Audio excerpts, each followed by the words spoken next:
Allahu Akbar, Allahu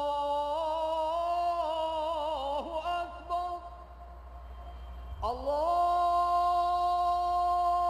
Akbar, Allahu Akbar. In Cairo, a muezzin calls faithful Muslims to prayer.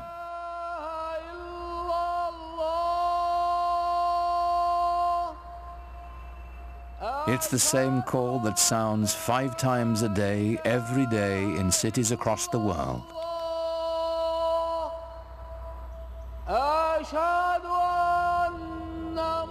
Nearly a quarter of the people on earth respond to it, bound together by the enduring spirit of Islam.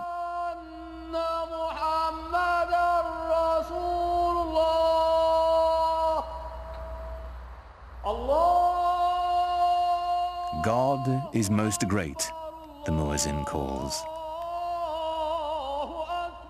I testify there is no other God but God. I testify Muhammad is the messenger of God.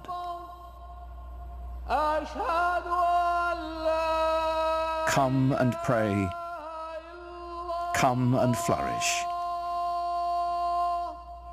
God is most great. There is no God but God.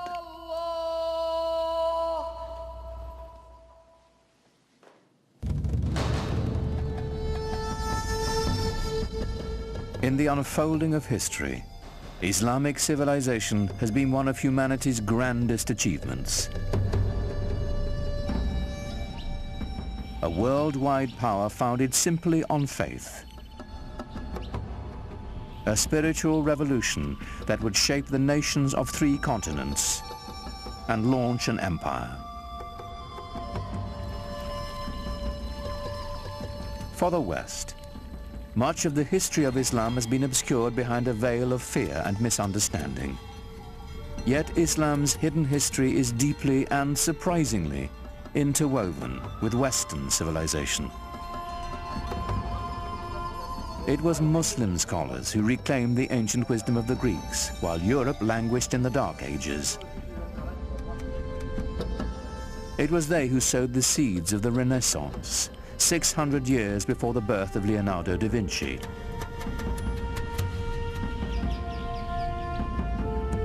From the way we heal the sick, to the numerals we use for counting. Cultures across the globe have been shaped by Islamic civilization. But all this began with the life of a single, ordinary man, and the profound message he proclaimed would change the world forever. His name was Muhammad.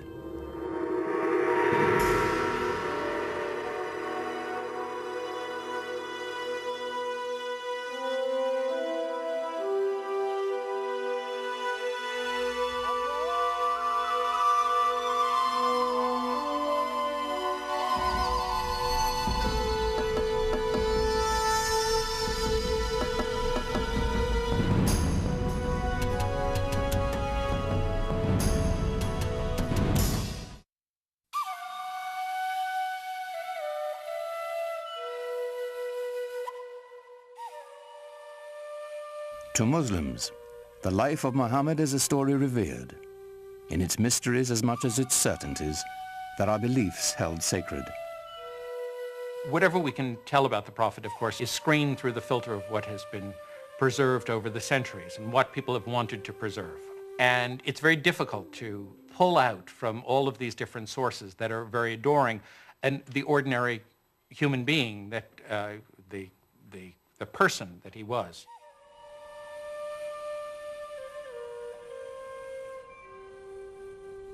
We do know that Muhammad was born in or around 570 AD in the sun-blasted Arabian Peninsula, a land of savage scarcity whose Bedouin tribes were locked in a constant state of tribal war.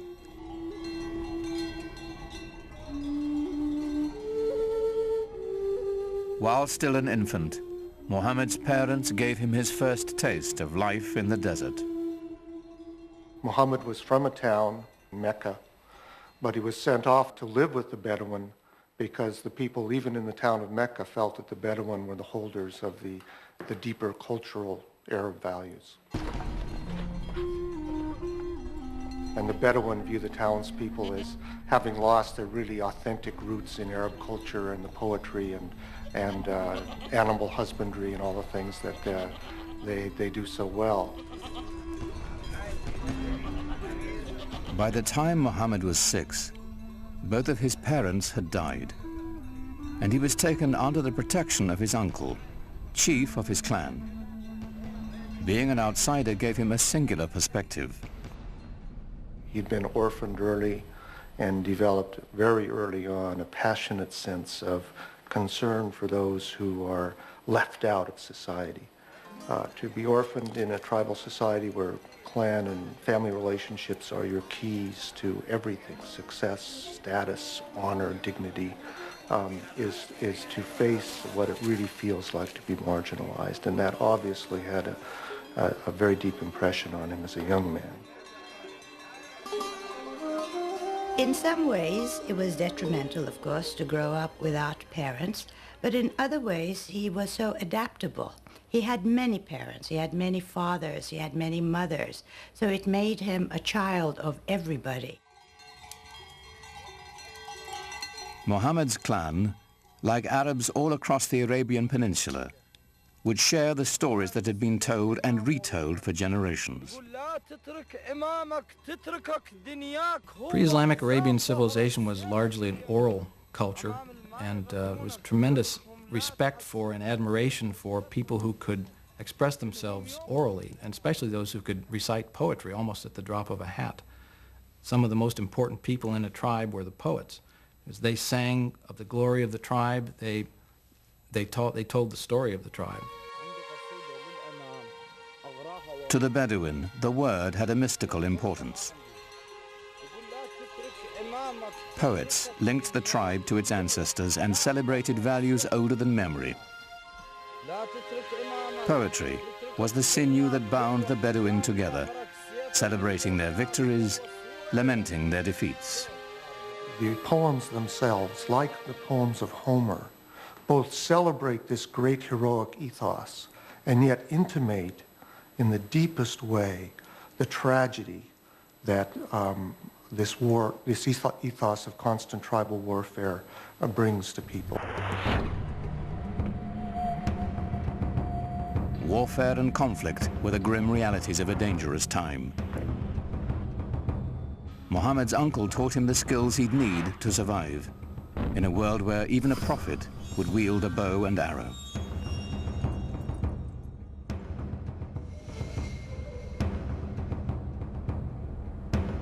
In a wilderness punished by the elements and bereft of water, rivalry over a single well could provoke a blood feud for generations. A real rivalry, real battles, and sometimes quite bloody.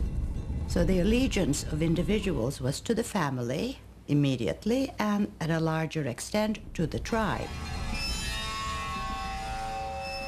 Without the tribe's protection, no one could endure. Scattered across the peninsula were countless factions, all embroiled in bitter struggles, each defending its precious grazing lands, trade routes, and most importantly, its wells. Well, you have to understand, in most of the lands are dry. And so water is something that's everyone always considers precious. For those of us in climates that are more heavily watered, it's difficult to understand the depth and the centrality of the symbol of water in societies that are desert and in which it only rains once or twice a year, and in which a little water makes the difference between life and death.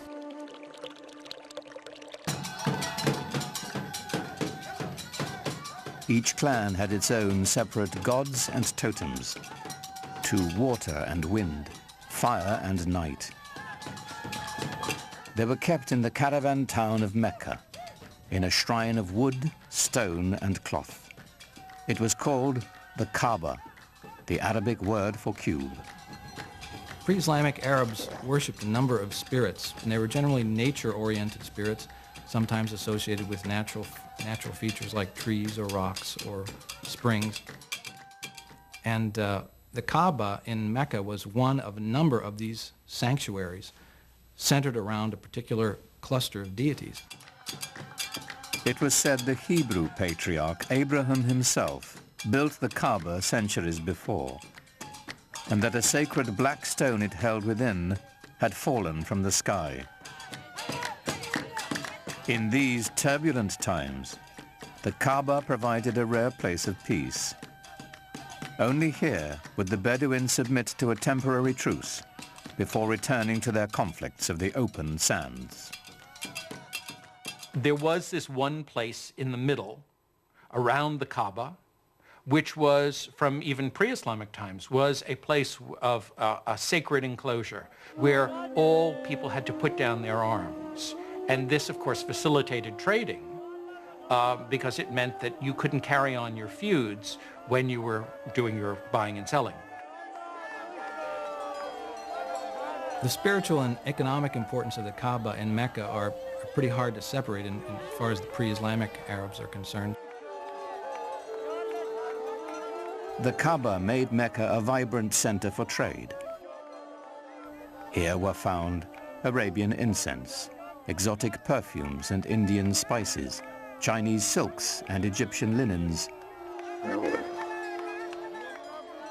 But perhaps the greatest treasure to be found at Mecca was the rich mixture of cultures. There were people who came through town who had all kinds of interesting experiences to relate to faraway places. The local religion was mixed. There were Christians, there were Jews, and there were also the Arabs of the desert who followed an animist type of religion. Muhammad's world was a center of trade, connecting the Mediterranean Sea to the Indian Ocean, linking the aging empires of Byzantium and Persia to the great bazaars of India and China.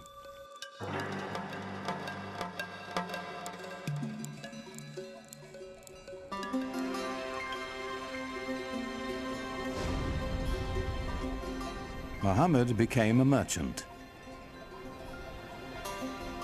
In fact, he had a great flair for trade. At the age of 25, while leading a caravan northward to Syria, his talents caught the eye of the shipment's owner, a wealthy widow named Khadija. She was so taken with Muhammad, she proposed marriage. Ah, Khadija. Well, I think she was a mentor as well as a wife, a very strong lady who had her own business, and Muhammad was helping her out. So it was a wonderful partnership, and I'm sure he learned a lot from her. He had a tremendous amount of contact with merchants coming from different parts of the world, passing through the Arabian Peninsula. I think he was a very intelligent man, very open-minded, and he was able to communicate with a great variety of peoples. He must have had great charisma as well. Muhammad had a way with people and with resolving their disputes. Once, when the Kaaba fell into disrepair, the clan chieftains quarreled over who would have the honor of putting the sacred black stone back where it belonged. Before violence could erupt, Muhammad proposed an equitable solution.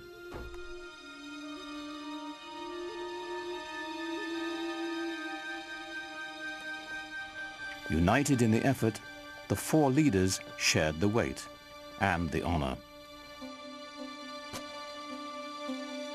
In gratitude, they invited Muhammad himself to replace the sacred stone. He became known as Al-Amin, the trusted one. There are all kinds of indications that he was tremendously interested in religious questions. This is obviously not something that an ordinary person probably was interested in those days. He talked to sages, Arab sages. He talked to Jewish and Christian sages who lived in the area. He used to go up into the rock hills around Mecca and meditate, think about things. And at some point had this extraordinary vision, which is spoken about very evocatively and elusively.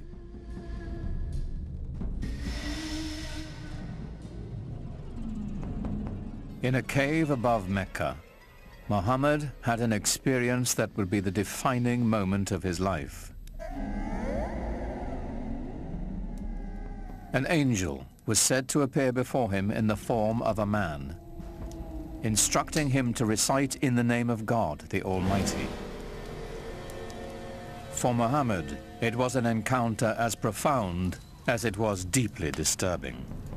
You get a sense of what it would be like to be a normal person in society, perhaps unusual in the sense of your intensity for things like social justice and finding out what the meaning of life is, but not being endowed with anything that would seem miraculous by your friends. And all of a sudden having this voice come to you and then come out of you as you speak it and recite it to other people. And that is the beginning of the prophetic career of Muhammad.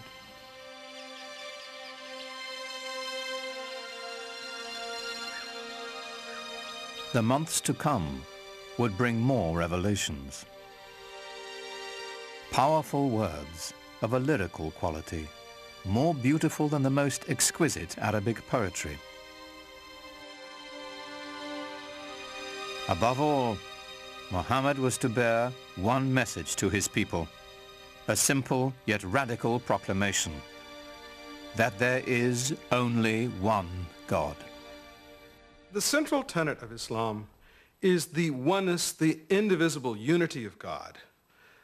Not something that is simply that one pays lip service to, but something that is absolutely the most important concept. Divine unity is more than saying there's only one God and there aren't other deities. It's only thinking about one thing. So to be thinking about possessions, to be thinking about status, to be thinking about power are all intellectual idols.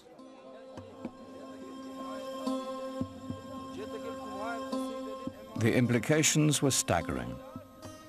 One God meant one people. No more tribal divisions. To the poor and unprotected, the prospect was revolutionary. Seems to me that one of the most important things in his early teaching that isn't often talked about is the strong social justice message that he delivered. In Mecca of the time, there was an increasing separation between the haves and the have-nots. He insisted that this was not to be and that we should share the wealth, and it was this social justice message that I think that really got him a hearing among many of the folks. So coming with Islam, it was a new order, a new way of life. And it was a beautiful way of life because everybody was equal, black, white, men, women, children. So it had that type of universal appeal, which I think was the reason why Islam spread so rapidly. Many were moved by Muhammad's message as he began to speak out in the community. It had the suppleness and symbolic depth of the great pre-Islamic poems that had been created by this people and that had given this people in Arabia such an extraordinary ear for verbal expression, where verbal expression was the commanding cultural force. Some people called him a poet, and there's a Quranic surah basically saying, Muhammad is not a poet. Poets speak through desire. This is not the voice of desire, this is the voice of God. Muhammad's following began to grow. They called themselves Muslims, for those who surrender to God. They set out to preserve the message Muhammad had brought. This was the beginning of the Quran. The Quran was revealed orally, but very soon people realized that it had to be written down in order to make sure that it wasn't corrupted and that the original message was maintained. And from a very early date, and it's very unclear when that date was, because no early manuscripts of the Quran survive, people began copying it down. The Quran is a revelation of spiritual teaching, of both ethical and social guidance. It was revealed and remains in Arabic. What's so extraordinary about the Quran is its naturalness, so that it can say the most powerful cosmic things with a sense of intimacy, so that power and tenderness come together constantly in the Quranic language. With words alone, the Quran delivers its vision to the faithful. Its imagery conjures a picture of the afterlife that resonates with all the power of traditional Bedouin poetry. Imagine yourself in the desert, surrounded by dust, by the glare of the sun. You wear cloaks to cover your body because the wind will just sear your skin right off your face. And you walk into an oasis. The temperature drops dramatically. There's a quiet there. The wind is no longer howling. Everywhere you look, you see green and color. The world of water and paradise are symbolically tied to one another. And the Quran can conjure that up with just a few briefly chosen words.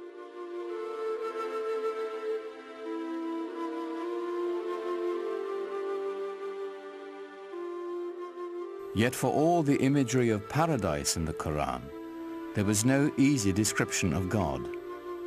The mystery would remain. It's very difficult to talk about God without reifying God. Reifying to make God into a thing, or anthropomorphizing God, to make God into a projection of our own human self. And that's why Muslims don't like sculpture, for example, traditionally, because they believe that there's that danger. And the Quran avoids that by constantly shifting the pronouns, so we can't really reify God and get an image, a physical image of God. Rather than a physical image of God or of Muhammad, it is the beauty of the Quran itself that is celebrated in Islam. Islam developed in this context where pictures were not favored. The Quran, as it was revealed, was God's representation on earth, and Muslims felt from a very early time that the only just representation of God's word, was the Quran itself, not any picture of God, certainly not, because you couldn't represent God, and certainly not a picture of Muhammad, because he wasn't divine.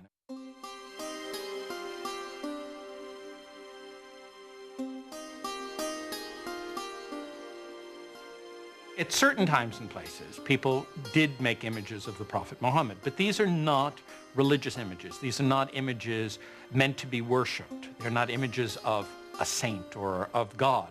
They are images of Muhammad as a historical figure. He's sort of given honor by having a very bright blue background or a white cloud near him, but he's not otherwise distinguished from the other characters in the story. At other times, people did represent the Prophet, but he was always represented with a white cloth over his face to hide his face, so that there were different approaches to doing this. But in all of these are not devotional images. You're not supposed to look at them and pray towards them. You're to learn more about the history of your religion with the emphasis on history from them. As Muhammad's community grew, so did the opposition. People, of course, were skeptical and said, look, if you're a prophet, where's your miracle? And the prophets in the Quran, Moses had miracles, Jesus had miracles. Where's your miracle? The Quranic answer to that challenge is, this is the miracle, this Quran. But that wasn't miracle enough for the people who defined themselves by the gods of their ancestors and the totems of their tribe. Their doubts increased. The idea of life after death appalled them. So the Quran presents people as really being skeptical. You mean to tell me that after I die and my body has gone back to the elements and I've been putrefied, that I'm going to be put back together again and brought back to life? That, of any of the messages in the Quran, that struck the people of Arabia as being the most hard to believe. Muhammad also spoke of eternal damnation for the unjust. He used the language of apocalyptic imagery, talking about the signs of the ends of time, when the mountains crumble, when the skies are rolled up like scrolls. Then you will know what responsibility you bear for your actions. There are references to those who are unjust going to the fire. To the non-believers, the divine reckoning Muhammad invoked was an outrage. His dismantling of their heritage and customs, deeply unsettling. It was a threat in several ways, to their social order, to their age-old traditions, and an economic threat because of the importance of the pilgrimage shrine of the Kaaba in Mecca. As Muhammad's following increased, the social fabric of the caravan city began to unravel. Business suffered as pilgrims and traders, worried for their safety, left town. The tribal leaders decided Muhammad and his message must be removed permanently. They didn't want him taking over. They didn't want him horning in on their control of the city. They made things very difficult for him, perhaps even plotted his assassination. They tried to keep him away from the Kaaba. They did everything they could to kind of run him out of town. They demanded that Muhammad's uncle remove his clan's protection from the Prophet, which would clear the way for his murder without the threat of retribution. But his uncle refused. The battle lines were drawn. Nothing short of tribal war would settle the conflict now. Muhammad is clearly asked to do extraordinary things, to tell the Bedouin to give up many of their notions of multiple gods, to give up their attachment to their ancestors and their tribal warfare in the way they had, things that could and did make him the object of scorn, persecution, and an attack.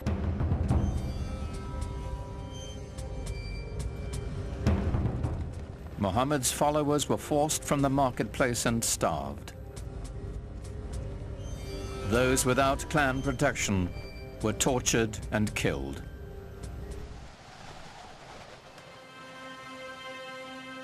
In 619 AD, Muhammad's wife, Khadija, died, and his uncle as well.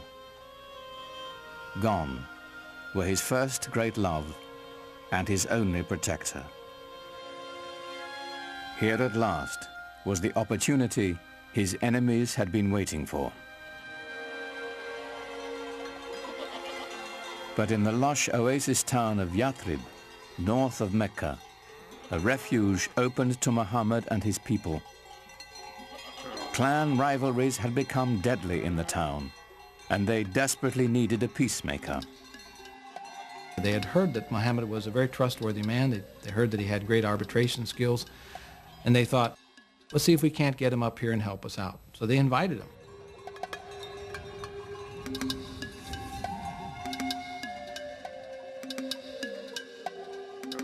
Muhammad agreed to travel to Yathrib and settle their disputes in exchange for a safe refuge for his people.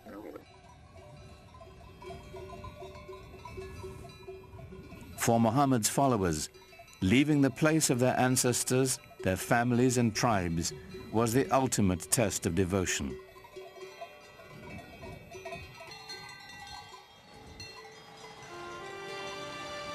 In doing so, they began a new community, a new tribe.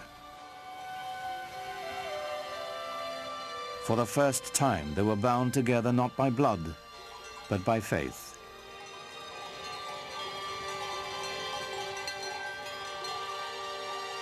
In the course of a single caravan journey, Islam marks its true beginnings. Their journey is known as the Hijrah. 622 in the Christian calendar marks the Muslim year 1.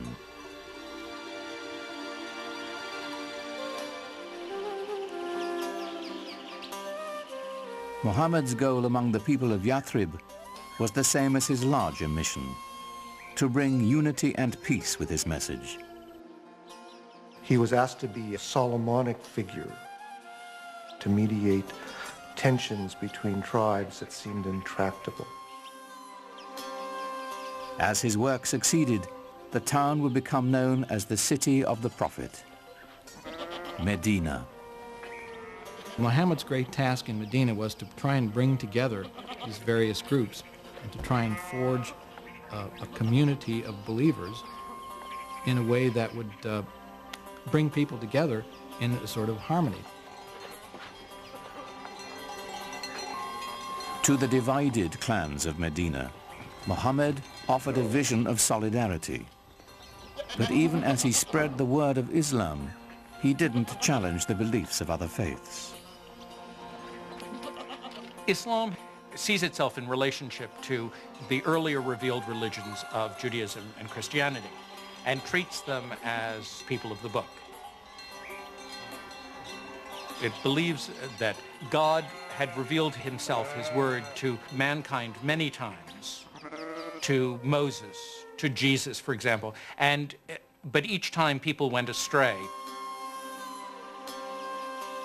Throughout the Quran, we have a sense of the humanity of Muhammad, his humbleness as a person, and the extraordinary challenge of the mission he was given by this divine revelation.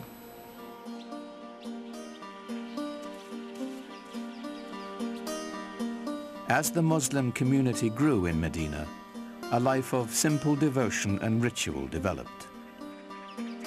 A freed Abyssinian slave named Bilal was the first to call believers to prayer at Muhammad's house. Allahu Akbar!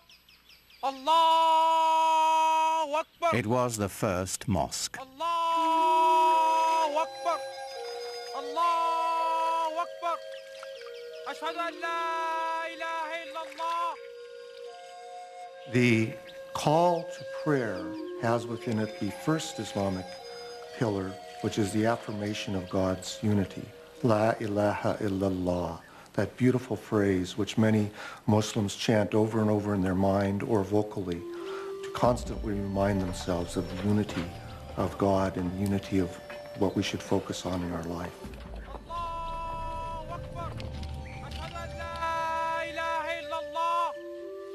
أشهد أن لا إله إلا الله أشهد أن محمدا رسول الله. Praying together is a good thing. It cements the idea of belonging to a movement, to a religion, to an organization, to a community. The result is something very, very powerful, even to watch, even for a non-believer or someone from another religion. We carry out physical gestures of prayer in worship that unify our body and our mind and our soul, all at the same moment of bowing and touching our head to the ground toward that exact center. What could be a more powerful symbol of unity?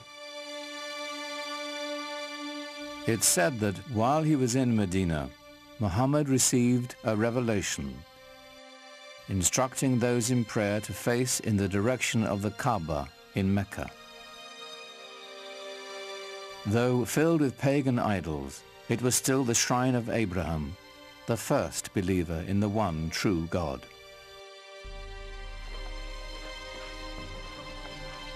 But even as the Muslims were praying toward Mecca, their enemies there were rallying in force. Their goal, to wipe out the Muslims.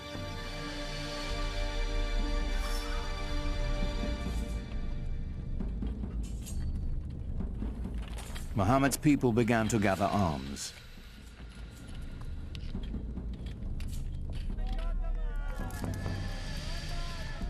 Though the Muslims prepared as best they could, they were outnumbered and outmatched.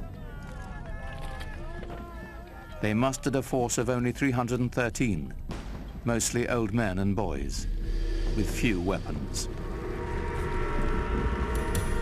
While the approaching Meccans were heavily armed and 1,000 strong.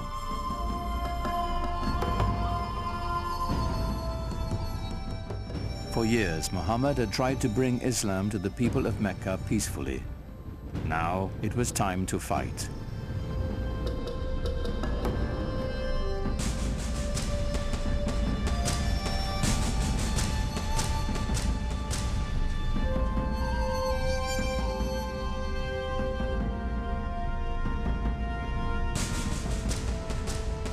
The Muslims faced their own tribes, brother fighting brother, son against father. Yet they came armed with a powerful weapon, a passionate belief in their faith. Muhammad's troops fought with every confidence that God's will was guiding them.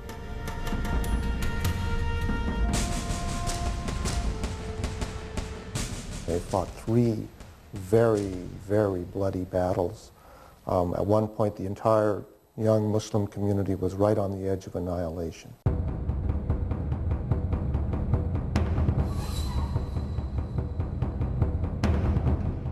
For 3 years, the Muslim army held out against staggering odds.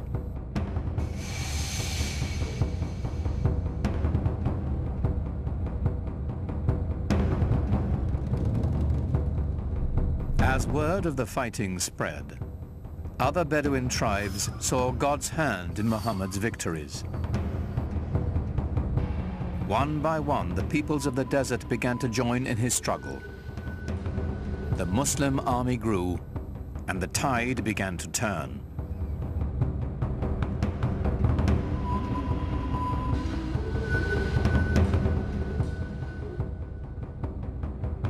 The Muslim forces advanced to the outskirts of Mecca. It was a furious siege that lasted for nearly a month. Until, finally, the city fell to Muhammad.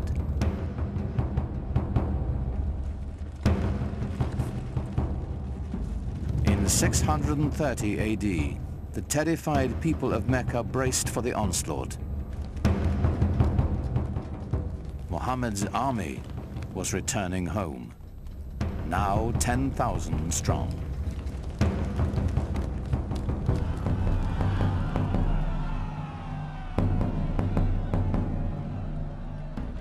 The vanquished knew the terrible fate that awaited them.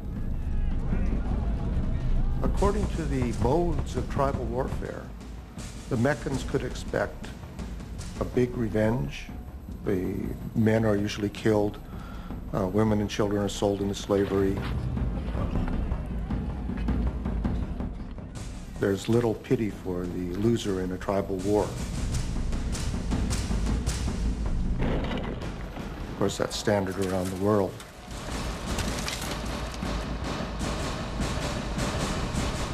But Muhammad had a surprise in store for the fallen city. When Muhammad came into Mecca, and not only did not carry out a bloody revenge, but actually embraced the very Meccans who had fought him for 3 years and attempted to annihilate him, it was very shocking to the people in his milieu. So within the very founding of a religion, one finds episodes of great generosity, often extraordinary acts of of kindness and mercy. But not all of Mecca escaped Muhammad's wrath. Flush with victory, his troops marched straight to the Kaaba. 7 times they circled the shrine, as those who had come to seek its protection appealed to their idols. But it was not the pagan people Muhammad had come to destroy. It was their gods. He raised his staff, and the tribal gods of his ancestors smashed into dust. When Muhammad entered Mecca and entered the shrine and destroyed the idols in the shrine, this is of great cultural and symbolic importance in Islam. By breaking the idols, he was breaking apart the tribal system in which each tribe really had its own independent deity. This was shocking to the Bedouin. This was saying the gods of our fathers are being destroyed. In some sense, you're saying that our fathers themselves were deluded.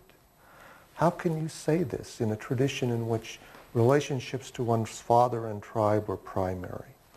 So this act of iconoclasm then is seen as an act of prophetic violence that has just as much importance in Islamic tradition as Moses' breaking of the tablets when he saw the idolatry at Mount Sinai, or Jesus' casting the money sellers out of the temple.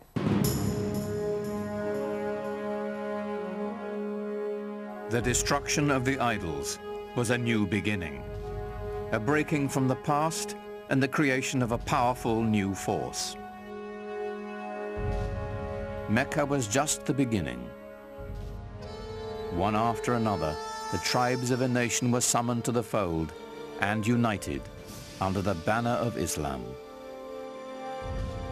A worldwide community of faith was begun, born in an extraordinary alignment of history, personality, and conviction.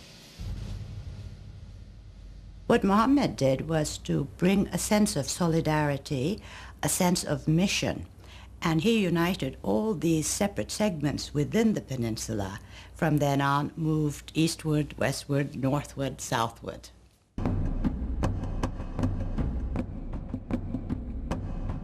The Muslims turned to the north, swept into present-day Lebanon and Syria.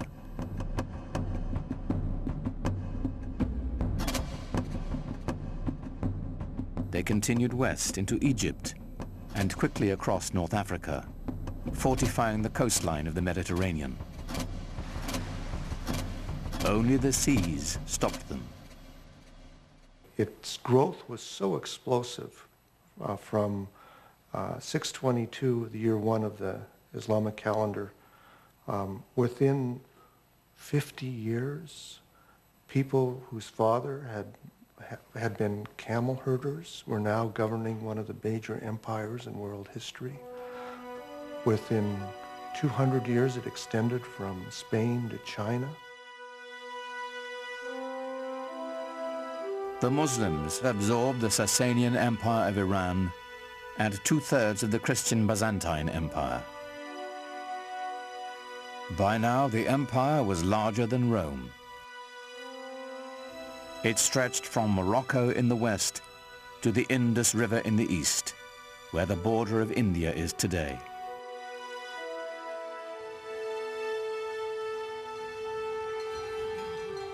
How had it happened that so small an army could conquer an area so large, so fast, so easily? Islam's success in expanding into the central Middle East and across North Africa was due in large part because people were fed up with previous regimes. So the idea that Muslims were going across the world saying convert or die is really not accurate, not at all. That it didn't have a heavy hand. They didn't rule with a heavy hand. They allowed the conquered peoples to maintain their administrative structures. They allowed the Christians and the Jews to maintain their religious law and to be governed by them. And so, in many cases, conquered peoples did not feel the presence of the new regime very heavily. Certainly for individuals who felt themselves exploited or downtrodden by an oppressive and even sometimes parasitic priesthood, the idea of Islam being a religion essentially free from clergy must have seemed very attractive.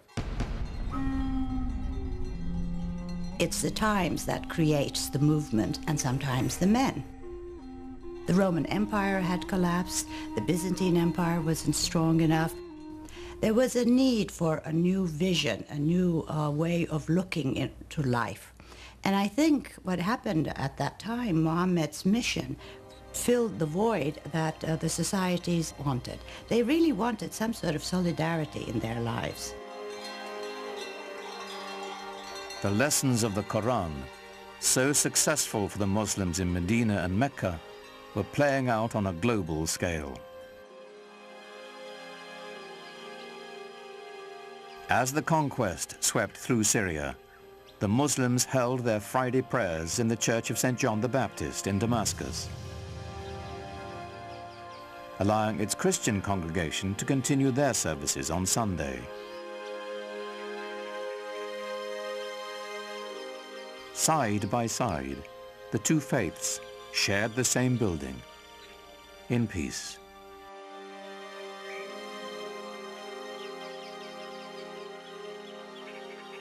As the Muslim community grew, they bought the old church from the Christian congregation and built a huge mosque on the site.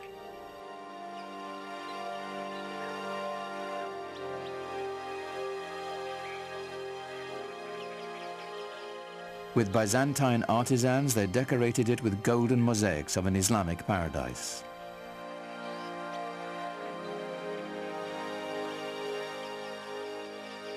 The Great Mosque of Damascus would become a model for new mosques to come, all across the empire.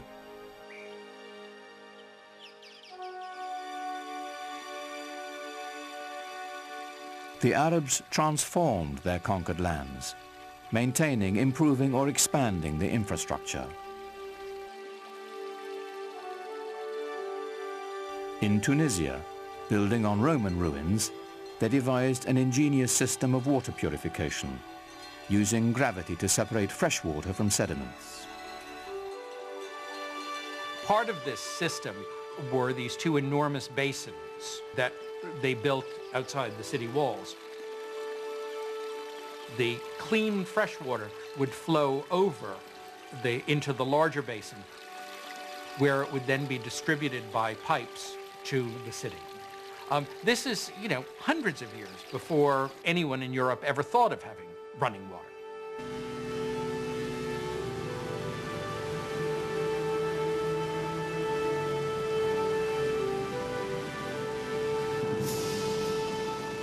All over you find schemes for bringing water from the mountains where there was more water to the plains where there might be less water. They resurrected elaborate irrigation systems, filling the old stone aqueducts with precious water.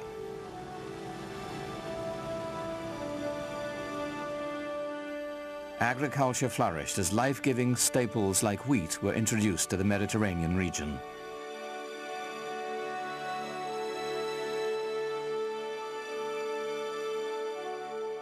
But Muslims saved their most monumental feat for the holy city of Jerusalem. Islam's first great work of art is the Dome of the Rock. It was built in a city that was holy to Christians and Jews, and it's spectacular. Like Mecca and the Kaaba, the significance of this holy site goes back to Abraham, for the rock within is said to be the place he nearly sacrificed his son. It was built to rival the nearby Church of the Holy Sepulchre, where Jesus was said to have been buried. What's extraordinary about the Dome of the Rock is how perfect it is. People revered this site as some place that was holy to Abraham and to Isaac. Imagine, if you will, these new guys coming in and taking over this piece of prime real estate and building a new building for a new religion that sits on top of a mountain and sparkles and glitters in the sunlight for everyone to see. This is not something that a fly-by-night. This is something big and important. Islam has come to stay. In just 100 years, Muhammad's vision had transformed the spiritual and political map of the world, and his followers had established an empire larger than Rome. But Muhammad never lived to see it. In the 11th year of the Islamic calendar, 632 AD, only 2 years after the taking of Mecca, Muhammad died.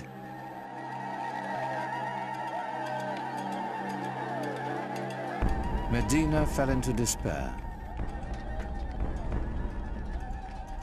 For days, the city was consumed with sorrow and ceremony. He's known to have said that he wanted to be buried very simply, with no marker over his grave. He didn't want people to worship his grave. That would interfere with their worship of God. God had spoken to them only through Muhammad. Now that the Prophet had left them, perhaps God would as well. Muhammad's death set up a crisis in the young Islamic community. The question of succession was the first thing that really occupied people's concerns. At this point, there was a divergence of opinion as to how the community should go about choosing a new leader. According to the Shiites, the faction, the Shia of Ali, Muhammad had indeed designated Ali, his son-in-law and cousin, as his successor.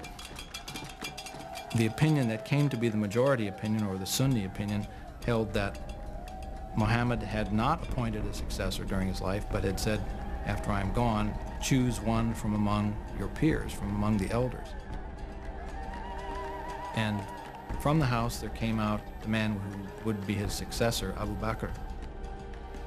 And he addressed the people and said, if you worship Muhammad, know that he is dead. If you worship God, know that he lives forever. Here was the secret to Islam's strength and profound influence. The unifying power of one God, merciful and compassionate, the power of one people, bound by a common faith. Muhammad did not lead the conquest or create the empire to come. The transforming power of his message did. Out of that message would spring a font of knowledge that would transform humanity, as Islam continued to spread its reach far and wide. Awaiting the Muslims would be a new age. They would be destined for enlightenment, for new horizons, and a clash of great powers, the like of which the world had never seen.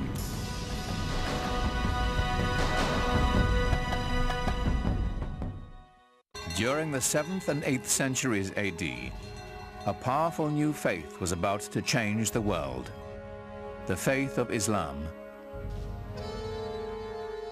Its followers launched a conquest not only by the sword, but with the power of ideas. 200 years after the death of Muhammad, his message and the new Arab Empire were transforming 3 continents. Now comes a new empire, a political new configuration, driven by a religious, newly defined civilization.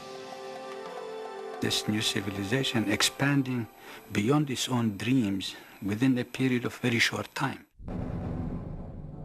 Literally, the largest empire civilization had ever known.